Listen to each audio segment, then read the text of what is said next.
नमस्कार दोस्तों, मैं विजयपाल एक बार फिर से स्वागत करता हूं आप सभी का आपके अपने channel simple maths for you में। दोस्तों, जैसा कि आप सभी को पता है कि हमने ये चैनल बनाया है मैथमेटिक्स की नॉलेज को आप सभी तक पहुंचाने के लिए, और आप सभी के सहयोग से हम अपने इस उद्देश्य में काफ़ी हद तक कामयाब भी हुए हैं। दोस्तों, आज का जो वीडियो है वो आधारित है मैट्रिक्स पर। मैट्रिक्स की जो वीडियो सीरीज़ हमने स्टार्ट कर रखी है उस पर आधारित है। ये वीडियो सीरीज़ कक्षा 11 से और आगे वाली कक्षाओं के लिए होती है। आने वाले टाइम में ये 9th और 10th में भी लागू हो जाएगी, ये मैंने आपको पहले भी बताया था। आज का जो वीडियो है वो संक्रियाओं के प्रगुण पर आधारित है, मतलब जितने भी ऑपरेशन होते हैं मैट्रिक्स के, जोड़ घटाव गुणा, इनकी जो प्रॉपर्टीज़ होती है कि ये कौन कौन से नियमों का पालन करते हैं उस पर आधारित है। पहले 7 लेसन यदि आपने नहीं देखे हैं तो वो देख लीजिए, ताकि ये 8वां लेसन भी आपको अच्छी तरह समझ में आए। अगर आपने वो लेसन नहीं देखे हैं तो इस लेसन के बाद भी आप उनको देख सकते हैं, आपको आराम से समझ में आएंगे। यानी आप ये सारे लेसन मैट्रिक्स के देख लेंगे तो आपका मैट्रिक्स जो टॉपिक है वो बिल्कुल क्लियर हो जाएगा। वीडियो शुरू करने से पहले मैं सभी से रिक्वेस्ट करूंगा कि वीडियो को लास्ट तक देखिए, फुल आवाज़ में देखिए। चैनल पर नए हो तो सब्सक्राइब जरूर कर दीजिए और इस वीडियो को लाइक कर दीजिए। अपने सभी दोस्तों को शेयर भी जरूर कर देना ताकि वो भी इसका फ़ायदा उठा सके। चलिए अब शुरू करते हैं। देखिए, संक्रियाएँ जो होती हैं, संक्रियाएँ हमने देखी थी कि मैट्रिक्स में कितने प्रकार की संक्रिया होती हैं: जोड़, घटाव, गुणा और भाग। ठीक है, भाग जो संक्रिया होती है वो अलग होती है। मैंने आपको बताया था भाग डायरेक्ट नहीं होता, वो इन्वर्स वगैरह निकाल के होता है, तो उसकी प्रॉपर्टी हम बाद में पढ़ेंगे। अभी मेन जोड़, घटाव और गुणा की प्रॉपर्टी हमें पढ़नी है, जिसके अंदर से जोड़ की प्रॉपर्टी हमने पिछले वीडियो में पढ़ ली थी, तो ये हम आज की वीडियो में नहीं पढ़ेंगे। पिछले वीडियो में ये हमने पढ़ ली है, आप पिछला वीडियो देख के इसको समझ सकते हो। आज हम पढ़ेंगे घटाव और गुणा की प्रॉपर्टी। ठीक है, अब यहाँ पे देखिए, जो घटाव होता है यानी जो सब्सट्रैक्शन होता है, इसकी जो प्रॉपर्टी होती है वो एक तरह से नहीं होती। क्यों नहीं होती? क्योंकि किसी भी बुक्स में ये नहीं मिलेगा आपको, क्योंकि इसकी प्रॉपर्टी काम की नहीं होती। हम सिर्फ इस प्रॉपर्टी को इस तरीके समझ लेते हैं ताकि जो प्रॉपर्टीज़ है वो हमारे काम आ जाए। ठीक है, तो अभी हम घटाव की प्रॉपर्टी समझते हैं। घटाव की प्रॉपर्टी बहुत कम चांस है कि कहीं भी पूछी जाए, बहुत कम बुक्स में आपको मिलेगी, लेकिन एक बार देख लो ताकि आपके जो नियम है वो क्लियर हो जाएंगे। ठीक है, देखिए, कल जब जोड़ की प्रॉपर्टी हमने पढ़ी थी तो उसके अंदर पहला नियम हमने क्या पढ़ा था? क्रम विनिमयता। जो पहला प्रगुण या पहली जो प्रॉपर्टी हमने पढ़ी थी वो क्या पढ़ी थी? क्रम विनिमयता, यानी कम्यूटेटिव।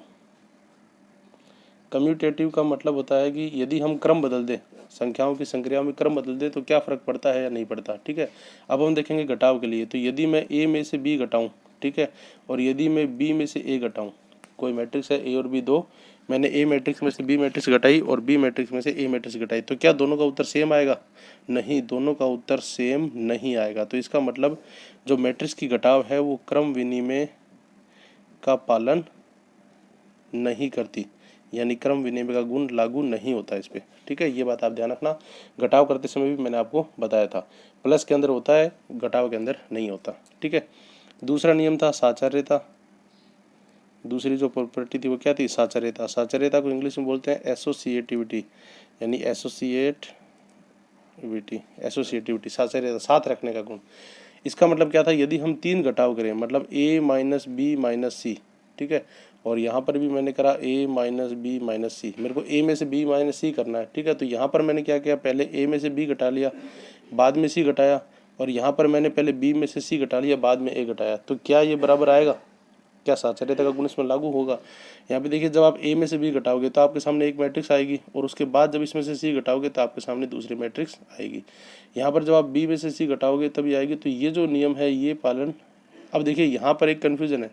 क्या कन्फ्यूजन है? कि ये b माइनस सी है, आप पहले b में से c को घटा दोगे तो आपके पास जो उत्तर आएगा उसमें से आपको a में से a घटाना है, और यहाँ पर a माइनस बी के उत्तर में से c घटाना। तो ये जो है ये हम डायरेक्ट नहीं बता सकते, और ये किसी बुक्स में लिखा हुआ तो है नहीं जो मुझे याद होगा। तो इसकी जो प्रॉपर्टी है, ये जो साचार्यता का गुण है घटाव के अंदर, ये होता है या नहीं होता, इसे हमें क्या करना पड़ेगा? चेक करना पड़ेगा। इसे हमें क्या करना पड़ेगा? चेक करना पड़ेगा। और चेक करने के लिए हम क्या लेंगे? एग्जाम्पल लेंगे।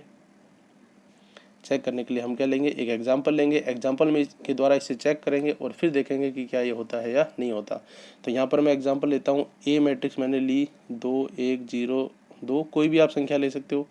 बी मैट्रिक्स मैंने ली 2 5 1 9, और सी मैट्रिक्स मैंने ली 2 4 1 8। ठीक है, यहाँ पर मैंने जो मैट्रिक्स लिए वो क्या लिए? मैंने 2x2 क्रम की लिए। कौन से क्रम की लिए? 2x2 क्रम की। 2x2 क्रम की इसलिए लिए क्योंकि छोटी होती है, इजीली होगा। हमें सिर्फ ये प्रूफ करना है, हम इजीली प्रूफ कर सकते हैं। अगर हम यहाँ पे 3x3 की या ज़्यादा बड़ी लेते तो हमें कैलकुलेशन में दिक्कत आती। अभी हमारा मकसद क्या है, अभी हमारा मकसद सिर्फ ये है कि हम इस प्रॉपर्टी को चेक कर सकें कि ये सही है या नहीं, इसलिए हमने छोटी छोटी ली है। अब सबसे पहले हम इसको चेक करते हैं। तो सबसे पहले हम क्या करते हैं, ए माइनस बी करते हैं। क्या निकालते हैं, ए माइनस बी।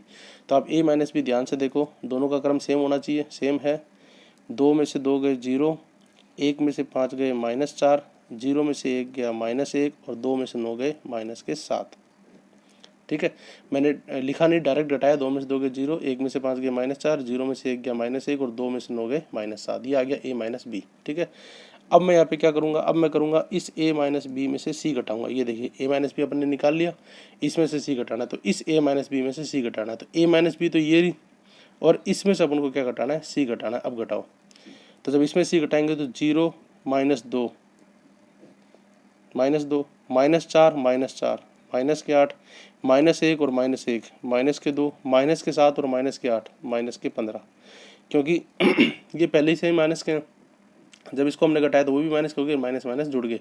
तो 0 में से 2 गया -2 -4 -4 -8 -1 और -1 -2 -7 और -8 -15। ये हमारे पास आ गई a माइनस बी माइनस सी। ठीक है, अब जो राइट हैंड साइड है इसको देख लेते हैं हम। तो यहाँ पर a माइनस बी माइनस सी है। सबसे पहले मैं क्या निकालूंगा, b माइनस सी। तो यहाँ पर मैंने लिखा b माइनस सी। अब b माइनस सी निकालने के लिए मेरे को क्या करना पड़ेगा, इस b में से इस c को घटाना पड़ेगा। घटाओ, 2 - 2 0, 5 - 4 1, 1 - 1 0, 9 - 8 1। ये मेरे पास आ गया। मैं डायरेक्ट ही लिखा है घटा के। 2 में से 2 गया 0, 5 में से 4 गया 1, 1 में से 1 गया 0, 9 में से 8 गया 1। घटाव में यही होता है, संगत एलिमेंट में से संगत एलिमेंट घटा दो, आपके सामने b माइनस सी आ जाएगा। ठीक है, अब हम देखते हैं, b माइनस सी निकालिए। अब हमें निकालना है a माइनस बी माइनस सी। तो यहाँ पर मैं निकालूंगा a माइनस बी माइनस सी। तो यहाँ पर ये, अब यहाँ पे होगा क्या कि a में से आपको b माइनस सी घटाना है। a है ये, इस a में से आपको घटाना है ये वाला b माइनस सी। तो घटाओ, देखो 2 में से 0 गए, यहाँ देखो 2 में से 0 गए 2, 1 में से 1 गया 0, 0 में से 0 गया 0 और 2 में से 1 गया 1। ठीक है, a माइनस बी, a में से b माइनस सी घटानी है। ये b माइनस सी, ये a। वापस देखो, 2 में से 0 गए 2, 1 में से 1 गया 0, 0 में से 0 गया 0 और 2 में से 1 गया 1। इस तरह से आपके पास आ गया a माइनस बी माइनस सी। ठीक है, अब आप यहाँ पे ध्यान से देखो, क्या a माइनस बी माइनस सी और क्या a माइनस बी माइनस सी, क्या ये दोनों बराबर हैं? देखने पर साफ पता लग रहा है कि ये दोनों बराबर नहीं है। तो यहाँ पर जो हमने क्वेश्चन मार्क लगाया था बराबर है या नहीं जांच करना पड़ेगी, उसकी जांच होगी है। और हमारे पास क्या आया कि ये दोनों बराबर नहीं है। तो हम यहाँ पे लिख सकते हैं कि a minus B minus C is not equal to a minus B minus C. यानी कि जो वैकलन होता है इसका मैट्रिक्स का जो घटाव है वो साचर्य नियम का पालन नहीं करता है, साचर्य नियम का पालन नहीं करता है। ठीक है, अब देखिए कम्यूटेटिव यानी क्रम विन्यास का पालन भी नहीं करता, साचर्य का पालन भी नहीं करता, इसीलिए इसको बुक्स में नहीं लिखा हुआ, क्योंकि पालन ही नहीं करता तो उसकी ये एक तरह से उसका गुण ही नहीं माना जाता और उसको किताबों वगैरह में नहीं दिया हुआ। ठीक है, लेकिन यहाँ पर आप ध्यान रखना, ये जो मैंने एग्जाम्पल आपको बताया है इसी तरह से ये नियम प्रूफ करना भी आ सकता है। क्या प्रूफ करो कि ये इस साचर्य नियम का पालन नहीं करता। इसी तरह से एग्जाम्पल हो सकता है आपको दिए हुए आए, नहीं तो आप खुद अपने मन से कोई भी एग्जाम्पल मान इसको आराम से प्रूफ कर सकते हो। ठीक है, ये हो गया दूसरा। और जो घटाव है वो साचर्य का पालन भी नहीं करता। ठीक है, साचर्य के बाद जो तीसरा था, जो तीसरा नियम कल हमने पढ़ा था वो था तत्समक का। वो क्या था, तत्समक का। अब देखिए तत्समक अवयव क्या होता है, आइडेंटिटी अवयव। अब यहाँ पर देखिए वैसे तो ये तत्समक नहीं होता, घटाने को हम घटाव तत्समक या ऋण तत्समक बोल सकते हैं। जैसे उसको योज्य तत्समक बोलते थे, इसको ऋण तत्समक बोल सकते हैं।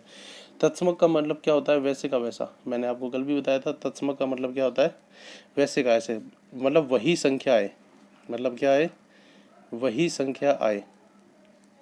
ठीक है, अब वही संख्या आएगा मतलब सपोज 5 है, 5 में से मैं क्या घटाऊं कि वही संख्या आ जाए, तो इसका उत्तर भी क्या आएगा, 0 आएगा। भाई 5 में से मैं क्या घटाऊं कि मेरे पास 5 आ जाए। कल प्लस किया था तो भी वही था कि 5 में मैं क्या जोड़ूं कि 5 आ जाए। आज घटाव के लिए देख रहे हैं तो 5 में से मैं क्या घटाऊं कि वही की वही आ जाए, तो इसका उत्तर भी क्या आएगा, 0।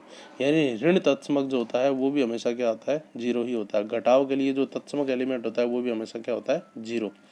तो यहाँ पर अगर मैट्रिक्स की बात करें तो किसी मैट्रिक्स में से मैं कौन सी मैट्रिक्स घटाऊं कि वापस वही मैट्रिक्स आ जाए, तो यहाँ पर इस जीरो का मतलब होगा शून्य मैट्रिक्स। क्या होगा? शून्य मैट्रिक्स। और शून्य मैट्रिक्स वो मैट्रिक्स होती है जिसके सभी एलिमेंट शून्य होते हैं, जीरो होते हैं। ये इसकी परिभाषा से हमने देखा था। ठीक है, यानी ऋण तत्समक जो होता है, ऋण तत्समक क्या होता है? पांच में से वही संख्या जीरो होता है। जो योज्य तत्समक होता है वही ऋण तत्समक होता है। हालांकि ये कहीं एग्जाम वगैरह में नहीं पूछा जाता, बुक्स में भी ये बहुत कम मिलेगा, लेकिन आपको ध्यान रखना है ऋण तत्समक जो होता है वो क्या होता है? जीरो, वही। ठीक है, ऋण तत्समक के बाद चौथा जो प्रॉपर्टी थी, चौथी क्या थी? प्रतिलोम योग था, तो हमने योज्य प्रतिलोम बोला था। अब यहाँ हम इसको ऋण प्रतिलोम बोल सकते हैं और इसको बोलेंगे इनवर्स। क्या बोलेंगे? इनवर्स। अब यहाँ पर प्रतिलोम क्या था? प्रतिलोम था कि ऐसी कौन सी संख्या घटाई जाए। ठीक है, अब वहाँ पे जोड़ने की थी, यहाँ पे ऐसी कौन सी संख्या घटाई जाए कि शून्य आ जाए, कि क्या आ जाए? शून्य आ जाए। ठीक है, शून्य का मतलब तत्समक अवयव आ जाए, और यहाँ पर तत्समक अवयव क्या होता है? हमारे पास शून्य होता है, तो इसका मतलब क्या आ जाए? शून्य आ जाए। ठीक है, तो अब आप सपोज करो 5 है। ठीक है, 5 में से आप क्या घटाओगे कि आपके पास जीरो आ जाए? 5 में से आप क्या घटाओगे कि आपके पास जीरो आ जाए? बताओ। तो 5 में से आप क्या करोगे? आप -5 सॉरी, यदि आपने देखो, यदि आपने -5 घटाया, यदि आपने -5 घटाया, ठीक है, तो क्या होगा? पहले माइनस माइनस प्लस हो जाएगा, और 5 + 5 जीरो नहीं आएगा, 10 आएगा। तो ये -5 नहीं हो सकता। तो 5 में से आप क्या घटाओ, तो आपको वही संख्या घटानी पड़ेगी। क्या करनी पड़ेगी? वही संख्या घटानी पड़ेगी, तब आपके पास क्या आएगा? योज्य तत्समक आएगा। ठीक है, ये। और यदि कोई मैट्रिक्स ले, तो कोई मैट्रिक्स ए है, उसके अंदर से आप कौन सी मैट्रिक्स घटाओ कि आपके पास शून्य मैट्रिक्स आ जाए, यानी तत्समक अवयव आ जाए, तो मैट्रिक्स के अंदर से आपको वही मैट्रिक्स घटानी पड़ेगी। ठीक है, यानी ऋण प्रतिलोम जो होता है, ऋण प्रतिलोम वही होता है। ऋण प्रतिलोम क्या होता है? वही संख्या होती है। ऋण प्रतिलोम जो होता है वो क्या होता है? आपकी वही संख्या। या अगर मैट्रिक्स की बात करें तो वही मैट्रिक्स आपकी ऋण प्रतिलोम होगी। संख्याओं की अगर बात करें तो वही संख्या आपकी ऋण प्रतिलोम होगी। मैट्रिक्स की बात करें तो वही संख्या आपकी, वही मैट्रिक्स आपकी प्रतिलोम मैट्रिक्स होगी। ठीक है, यानी जिस मैट्रिक्स का आपको ऋण प्रतिलोम मैट्रिक्स पूछी है, उसका उत्तर क्या होगा? वही होगा, क्योंकि उसी को उसी में से घटाने पर आपको जीरो प्राप्त होते हैं। ठीक है, तो यहाँ पर भी ये नियम, वही मैट्रिक्स आएगी। ये भी आपको बुक्स में नहीं मिलेगा, क्योंकि ये एक अलग नियम होता है। उसके बाद आता है पांचवा, उसके बाद है पांचवा नियम। अब देखिए, पांचवा जो नियम है वो हमने पढ़ा था निरसन नियम का। वो क्या पढ़ा था हमने? निरसन नियम। ठीक है, या निरसन नियम को हम बोल सकते हैं कैंसिलेशन लॉ। ठीक है, कैंसिलेशन लॉ मतलब कैंसिल करने का नियम। ठीक है, अब यहाँ पर देखिए, सपोज हमने लिया a - b। ठीक है, और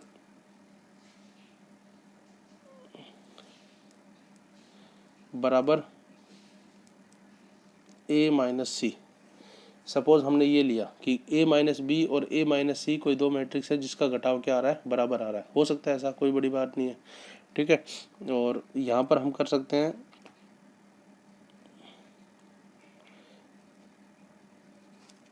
a - b और c - b, इस तरह से। ठीक है, तो यहाँ पर देखिए, कोई मैट्रिक्स ए बी सी, तीन मैट्रिक्स हैं। जब हमने ए में से बी को घटाया और उसी ए में से सी को घटाया, तो दोनों का मान बराबर आया। ऐसा हो सकता है घटाव में। ठीक है, ए - बी और सी - बी। अब हमने क्या किया? ए में से बी घटाया और सी में से बी घटाया। तो ऐसा भी हो सकता है कि कोई तीन मैट्रिक्स है जिसमें से ए में से बी घटाने पर और सी में से बी घटाने पर सेम मैट्रिक्स आए। तो यहाँ पर भी आप ऐसा कर सकते हो। देखिए, ए में से बी घटाया तो भी वही आया, और ए में से सी घटाया तो भी वही आया। इसका मतलब बी और सी बराबर है। जब बी और सी बराबर हैं तो आप इस ए को इस ए से क्रॉस कर सकते हो।